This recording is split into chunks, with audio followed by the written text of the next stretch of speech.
So in preparation for the service, I was listening to and reading a lot of different things, and one of the things I listened to was the September 22nd episode of the podcast, Fabulous Folklore with Icy Sedgwick, that is her name, titled Monsters and Strange Creatures, in which she interviewed Natalie Lawrence about her new book, Enchanted Creatures, Our Monsters and Their Meanings, which I haven't gotten to read yet, but I'm really excited about.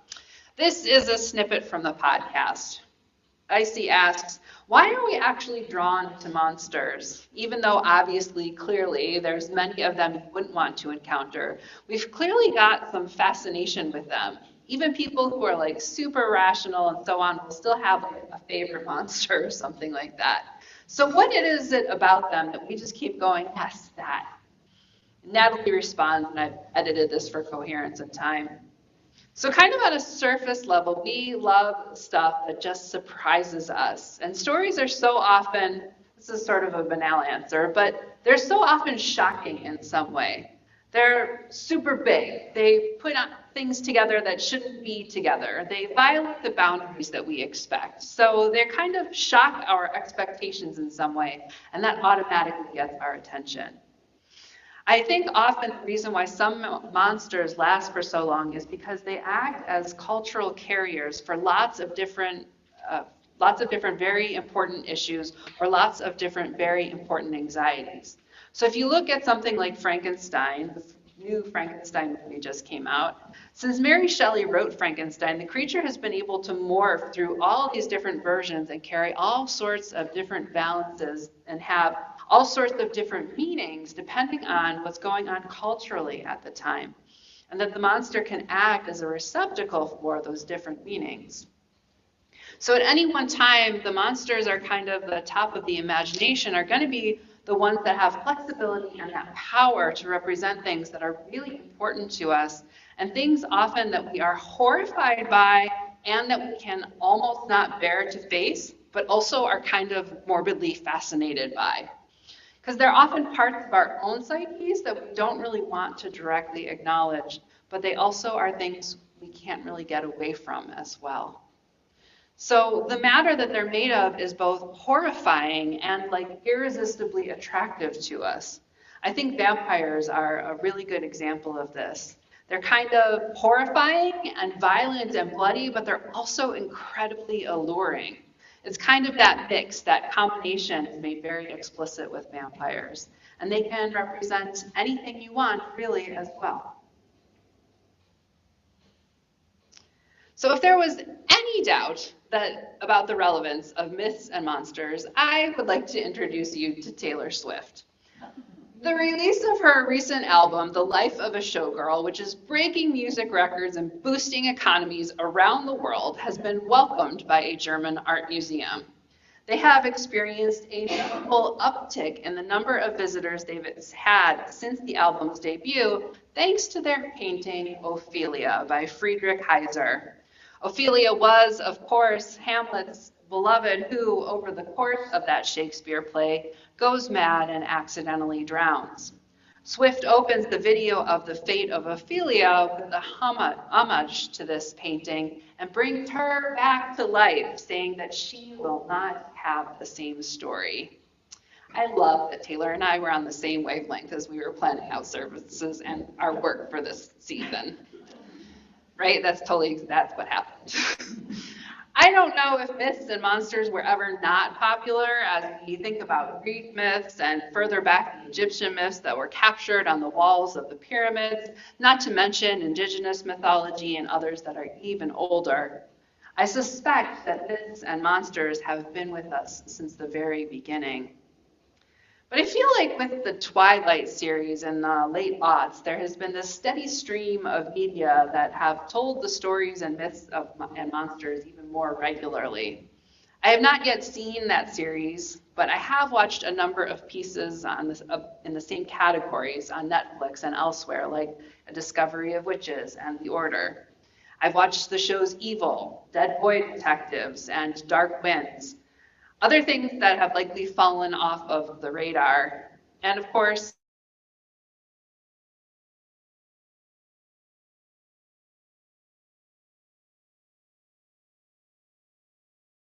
horror's sake. I am more than good in the trauma department and already have insomnia. But I am drawn to stories and ideas that grab my curiosity, especially the things that I suspect might include some lesson about what it means to be human or about our limitations.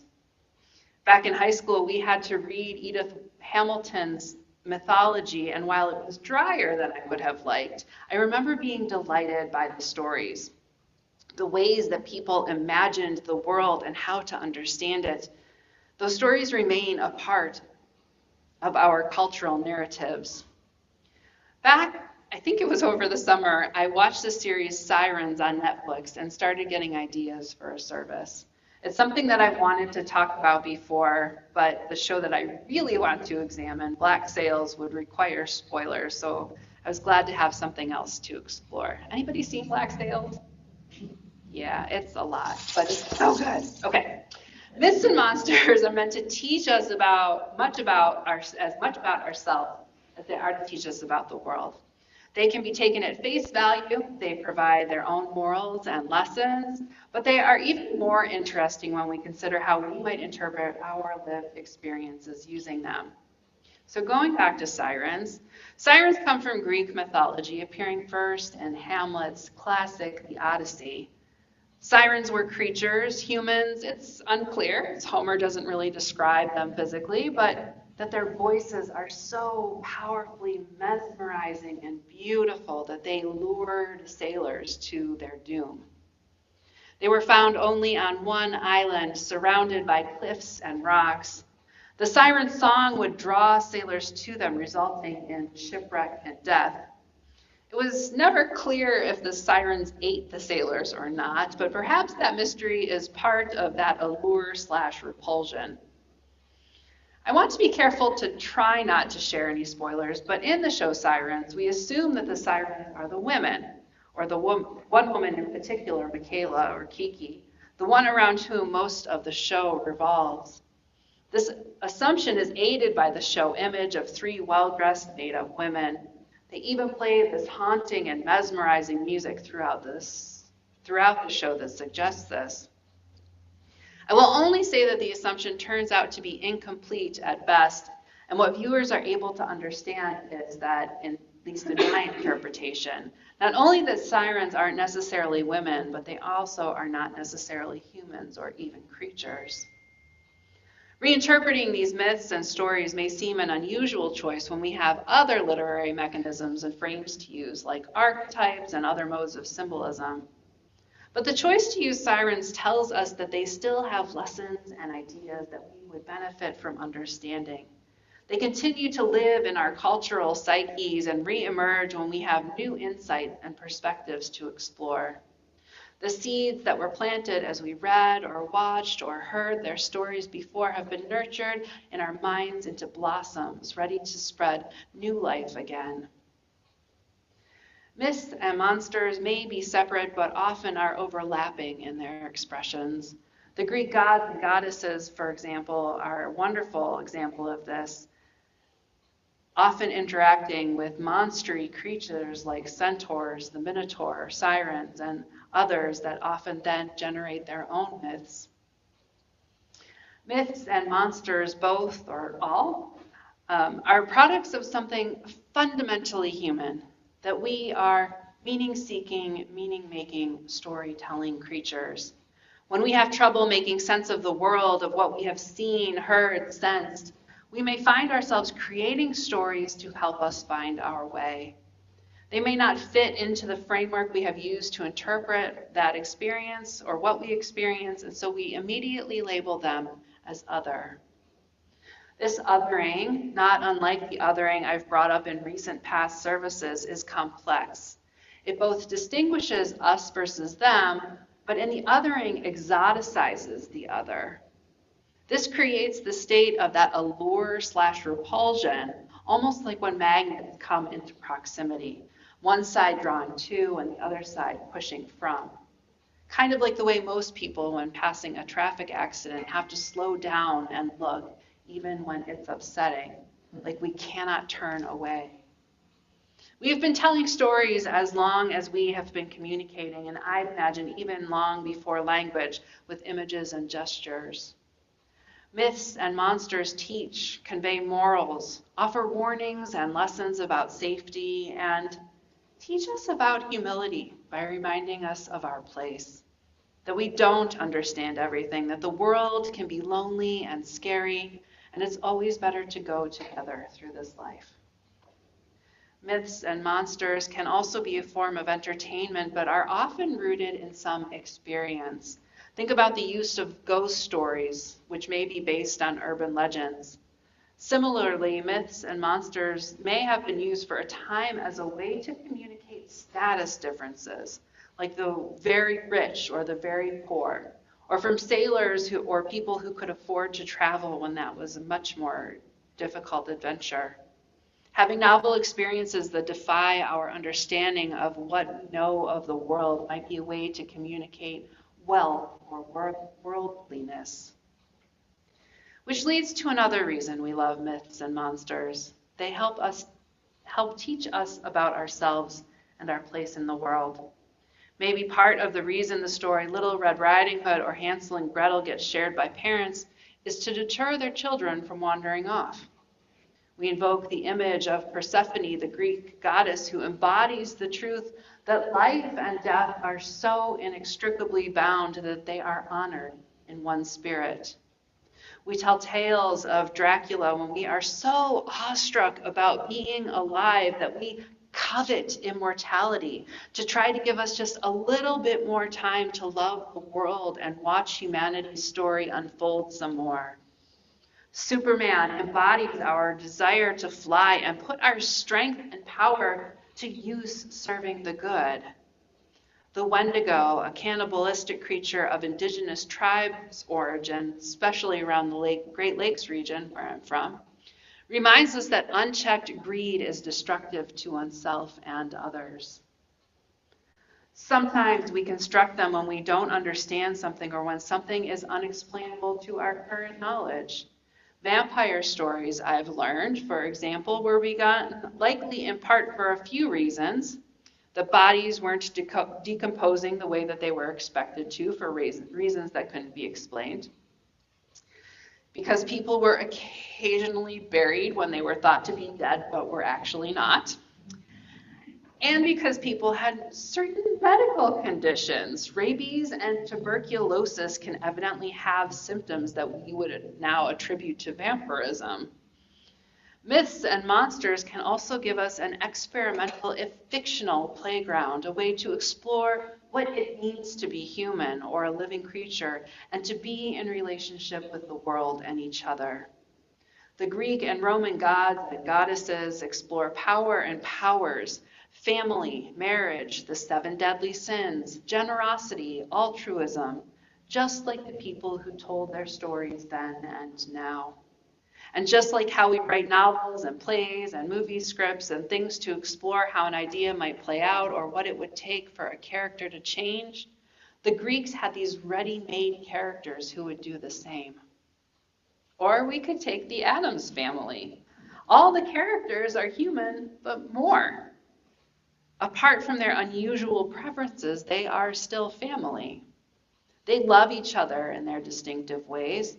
They have typical family difficulties like mother-daughter drama across the generations. And the siblings are very siblingy. They keep secrets, trying to keep the past from repeating. Superficially, we are drawn to the differences, but at their core, they are deeply human. I find myself, too, remembering Scooby-Doo. I realize some of you may not have been their target audience, but episode after episode, the gang would somehow get into these mystery cases that often involved monsters, to find again and again that the monster was, in fact, a person. And I would have gotten away with it, too, if it weren't for those meddling kids, they'd always say. The monsters were people trying to take advantage of others somehow, making them not literal monsters as we've gotten used to thinking of, like werewolves, but monsters of the humankind. Like in the great monster hunt, we may have monsters, we may make monsters out of mice, which sometimes begs the question of who is the monster. We have caged animals and people. I'm not even talking about our immigration system or prisons, which is a whole other sermon or two. I'm thinking about circuses and so-called freak shows for entertainment.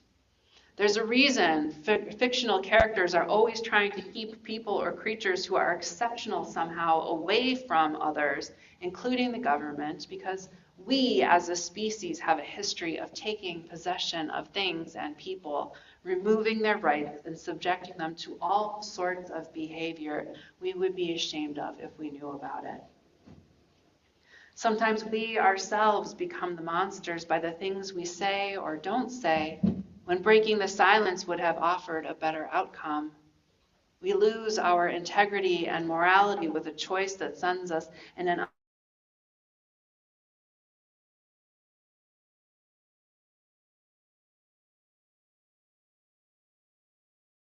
reasons can escalate into an uncontrollable situation quickly, and the whole thing just goes right off the rails. We keep trying to justify our actions and their consequences, even when this isn't the responsible choice, because we believe, bless you, we are chasing a hero's journey and not criminal activity.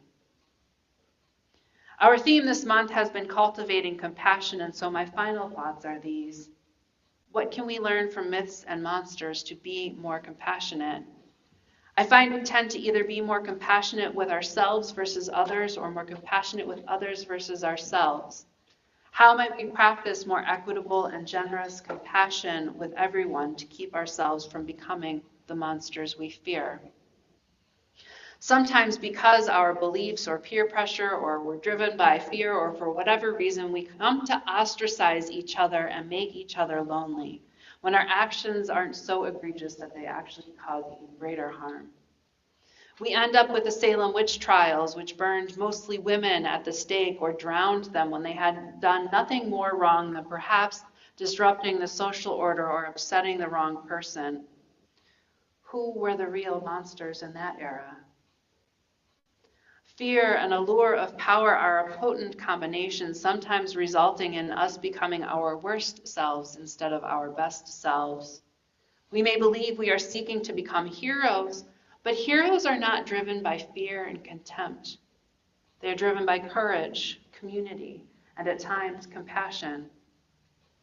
The thing about hearing stories is that they're already in some way formed, completed, concluded. They have been given a beginning, a middle, and an end.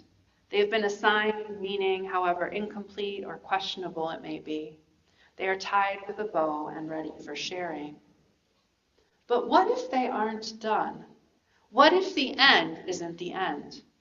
Perhaps you've heard the wisdom that if you're having a nightmare, to turn to the monster or whatever and say, "You don't scare me," or something of that kind, and the monster will often just disappear. You've successfully found a way to rewrite the story, bringing it to a different end. It can be the same for us in our lives. We hear something someone said or did and think, that was a terrible thing to say. And maybe it was. And we can still shape that story. Like, it was terrible, and I told my friend about it when I heard the story. We talked about it, and this is what happened. Now that story has a new, different ending, because we turn to compassion and courage to change a monstrous act back into a human one. Turning toward each other and embracing the power of rewriting stories for good strengthens our relationships and communities. In the end, whatever mice might be under our beds, whatever mysteries we encounter in the world, all we know for sure is that we have each other and that we are better together. If you would please rise and lift your voice in song with me for our closing hymn, "When I Am Frightened."